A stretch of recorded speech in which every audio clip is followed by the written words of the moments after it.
Hello friends, welcome to my channel యశ్తో Canada కబుర్లు. ఈరోజు మహాశివరాత్రి కదా. ఈ మంచుతో శివలింగాన్ని చేసి పూజిస్తే ఎలా ఉంటుందా అని అనిపించింది. సో ఎందుకు ఇంకా ఆలస్యమని మంచుతో శివలింగాన్ని ట్రై చేశాను. శివలింగం చాలా బాగా వచ్చిందండి. చూస్తున్నారు కదా. ఏడాది పొడుగున ఏ పూజలు చేయని వారు కూడా మహాశివరాత్రి నాడు ఈశ్వరుని ప్రార్థించి శివసన్నిధి పొందినట్లు పురాణాల్లో ఎన్నో కథలు ఉన్నాయి. మీ అందరికీ మహాశివరాత్రి శుభాకాంక్షలు. పసుపు కుంకుమలతో శివలింగాన్ని అలా అలంకరించుకున్నాను.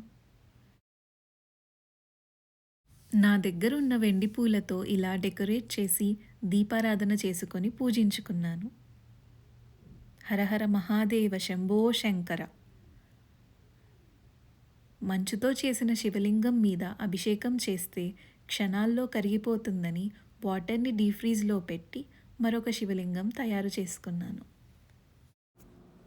శివుడు అభిషేక ప్రియుడు కదా. ఈ లింగానికి పాలు, నెయ్యి, పంచదార, పెరుగు మరియు తేనెతో పంచామృత అభిషేకం చేసుకున్నాను.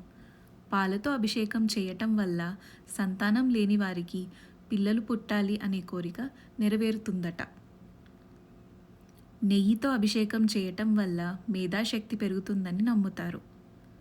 పంచదారతో అభిషేకం చేయటం వల్ల అందరితో మంచిగా ఉండటం నేర్పిస్తుంది.